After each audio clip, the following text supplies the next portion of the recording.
Hello everybody, and welcome back to What If War for Cybertron / Fall Cybertron characters. We're in TFP.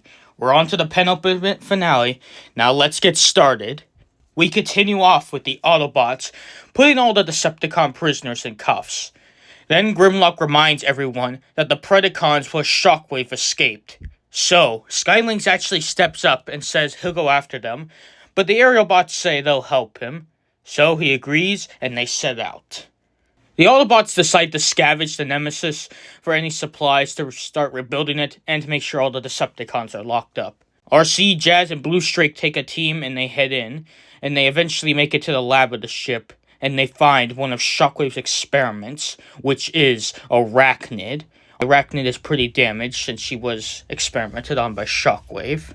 RC pulls out her blaster, with Arachnid saying, "What is she waiting for? To do it and finish her, just as she did once the tailgate." But RC doesn't listen to her, and she is tempted to blast her, but she then looks at Jazz and Blue Streak, then at her own reflection in Arachnid's optic, and she says she's not like her.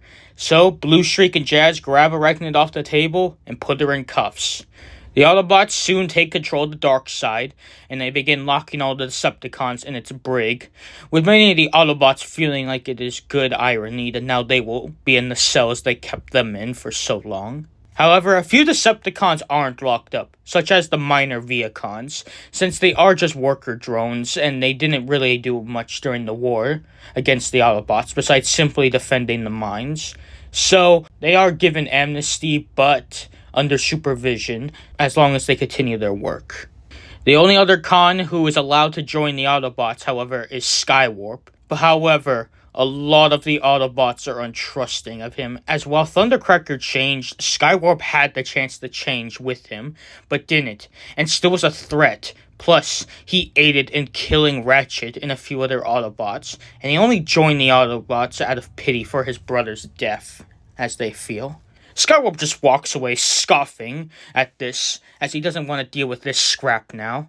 However, Strafe looks to him and follows. Then the two begin to talk, with Strafe telling him that he was actually a clone of Thundercracker from a protoform, and he remembers everything the two of them went through, since he has Thundercracker's memories, and that he felt a pain when Thundercracker died in his spark. A physical and literal pain, but he understands what it feels like to lose Thundercracker.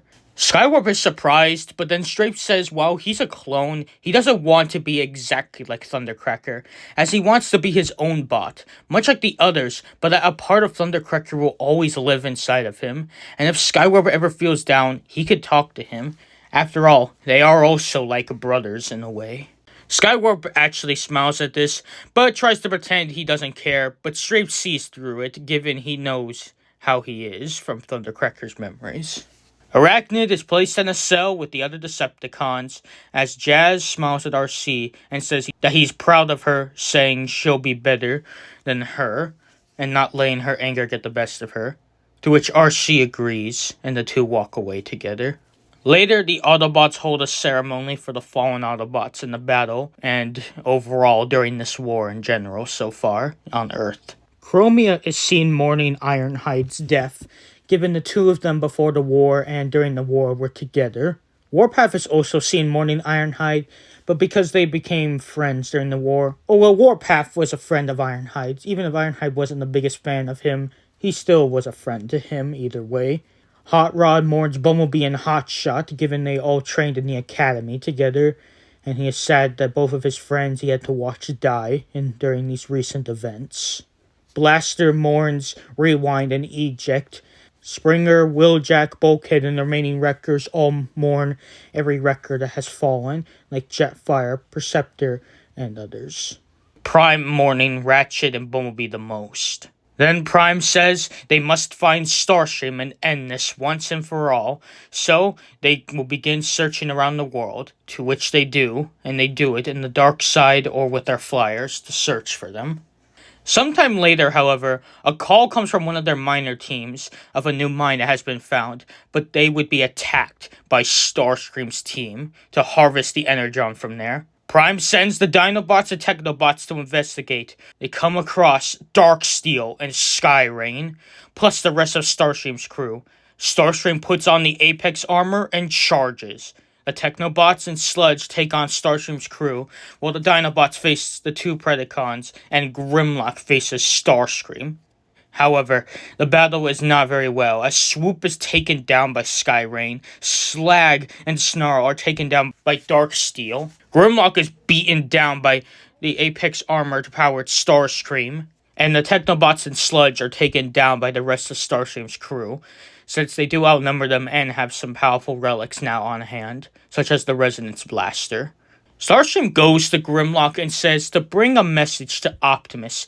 If he wants the key, now is the time for him to face Starscream alone. And be ready to face his demise, just as Megatron did by his very hands. Starscream and his team begin to leave, but he then says he has one last parting gift for them, and they better get running. As Slicer pulls out the Spark Extractor, which they had nabbed from the Nemesis, and drops it as they leave. Grimlock yells for everyone to run as it goes off. They try to run, but Grimlock sees that they won't make it, as they're too slow, so he does the only thing he can do, and throws his sword at it and destroys it, just as Megatron did in canon. But when he looks to everyone, he sees him, Slag, and the Technobots made it, but Swoop, Sludge, and Snarl didn't, as their sparks were extracted. Grimlock is beyond rageful, so transforms and goes feral, but Slag calms him down, as Grimlock says he's going to tear Starscream's spark out, and how he wishes he had the chance all that time ago, back on Cybertron when he freed him! Slag understands, and says they will get revenge. They will defeat him, but they need to head back to base. So they return, and when Prime hears what happened, he too is enrageful as well. Then they receive a signal from Starscream, who says to meet at a field, so Prime grabs the Star Saber and arrives to face Starscream off. However, while that happens, Grimlock and Slag seethe with anger, and Slag says if they didn't have those Predacons, they would have won, and that if Shockwave had never sent those Predacons to Earth, they would not have been able to get the bones to create more, and thus would not have lost their friends. However, at that moment, they receive a transmission from, believe it or not, Thundertron, who asks to meet them.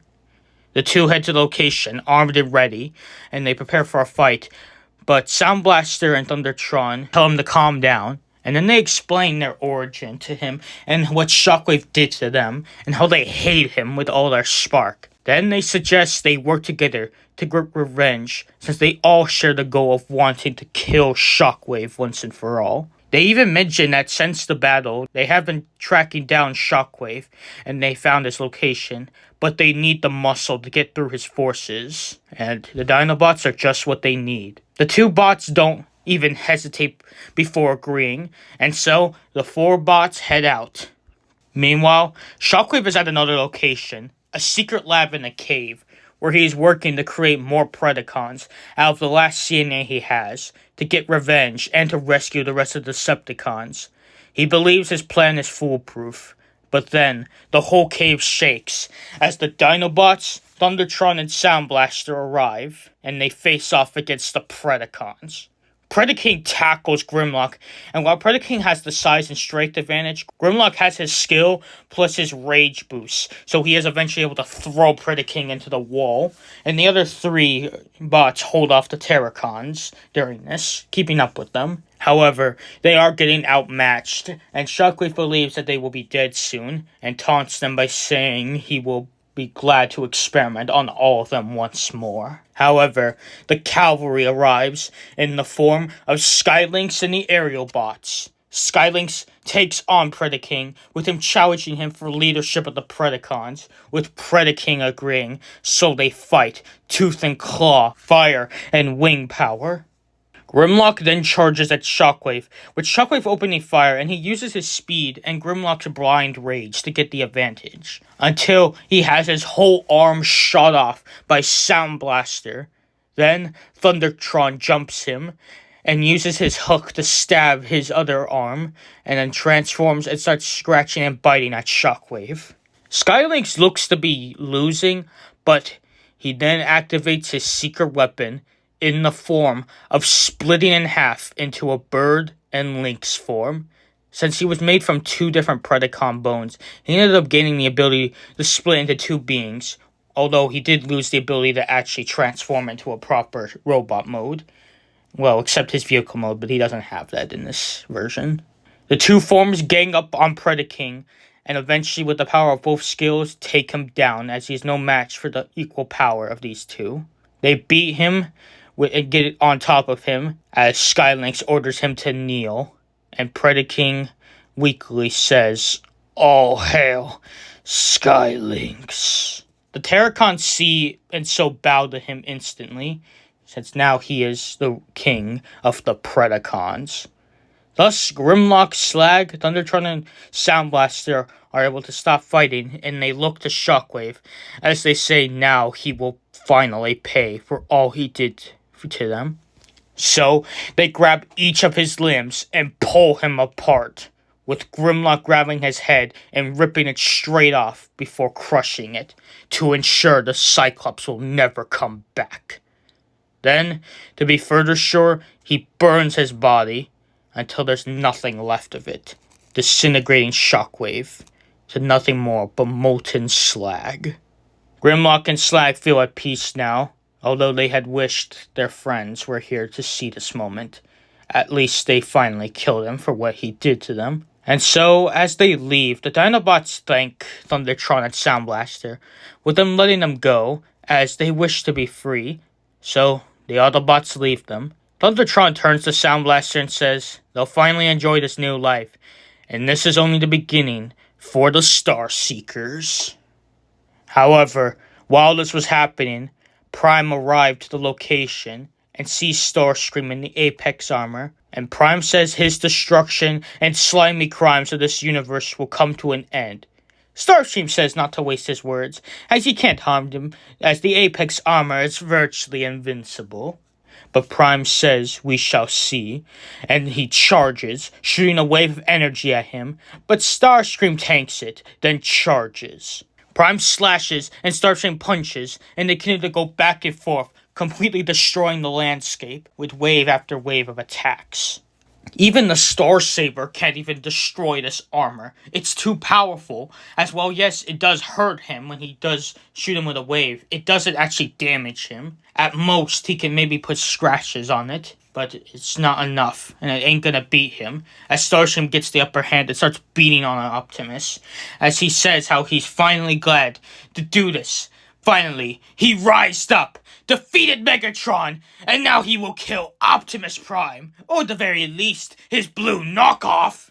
Optimus realizes that he needs to stop thinking with this rageful mind, and he needs to actually do something smart. Then, he remembers something that he grabbed before this battle, the phase shifter. He finally gives a big slash on the Star Saber, knocking Starscream back, which allows Prime to put on the phase shifter, and he punches Starscream straight in the face, right out of the armor, sending him flying back as the Apex armor falls to the ground. Optimus looks to Starscream and says this is his end, and to come quietly. But Starscream smiles before a ground bridge opens underneath him, and he leaves, taunting Prime, saying, "This isn't over." Starscream then arrives to the Omega Lock, with his team standing over the dead Vehicons that were sent to guard it by Megatron. Then, they put each of the keys in and activate the Omega Lock. On the dark side, Blaster reports a surge of energy coming from Cybertron, with Optimus realizing that they were tricked, so he orders all the Autobots to board the Nemesis and the dark side together, and they head to the space bridge. Optimus is shocked also when he sees the Predacons on board, since Grimlock has came back by now, but he doesn't question it and says that they'll discuss this later. Starscream has the Omega Lock fire onto buildings as it begins to revive Cybertron slowly. But because of this, it actually gains the attention of any remaining Decepticons, Insecticons, and even the remains of Shockwave's Forge army, with them arriving. Starscream says that he is their savior and that they will follow him and to destroy their enemies for the Cybertron of New. And so, all of them pledge their loyalty to him, as Starscream smiles as he finally has the army he's always wanted, and now nobody, not Megatron, can ruin this for him. He orders they prepare for the company soon that will be coming, and so his forces begin to get ready. The Autobots arrive within seconds of reaching the Omega Lock, but they are shot down by Starscream's ship. When they land, however, they hear stomping as a hole is ripped through the ship by Menasor, as Motormaster had told his Stunticons to combine. However, Superion is formed and they retaliate. However, the Stunticons are a lot more skilled than them at being a combiner, since they have been a combiner for centuries now, while the Aerobots have only been a combiner for a short time. So, the Aerobots are a little at a disadvantage, but they do hold their own.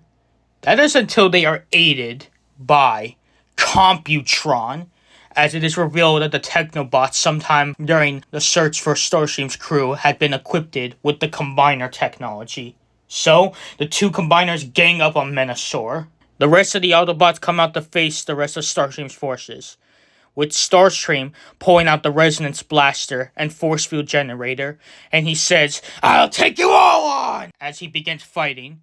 Due to these powerful weapons, he's actually able to hold his own against everyone, as whenever bots come in to attack him, he shoots a wave of the Resonance Blaster or Force Field towards them, knocking a lot of them back.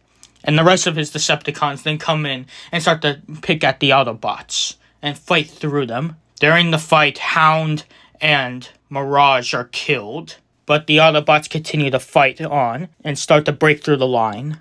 Prime charges at Starscream with the Star Saber, and he uses it to break through the Force Field Generator and get a deep stab into Starscream. Starscream begins to feel the pain, as he can feel his life beginning to drain, but he won't go down without a fight. So he blasts Optimus right in the face with the Resonance Blaster, knocking Prime back as he begins to feel the pain of it. However, Grimlock comes in and punches Starscream right in the face and begins to keep doing it, and begins punching over and over, trying to kill him for what he did.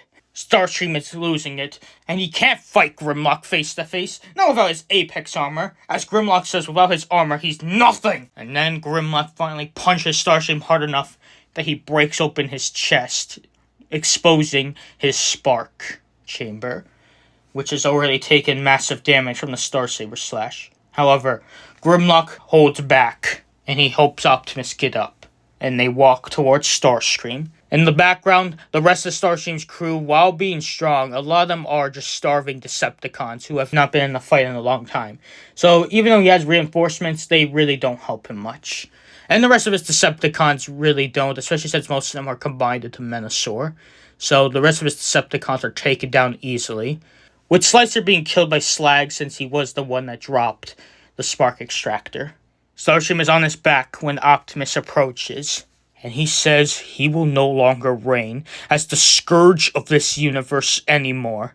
Optimus would go to stab him, but he doesn't, remembering what Bombi did, and so he doesn't kill him, but he doesn't save him, as the damage the Starsaber did to Starscream is too severe. Starscream looks at him and says he will return and get revenge. He will haunt them like a ghost, and he will be a constant reminder of what happens when you misjudge a bot.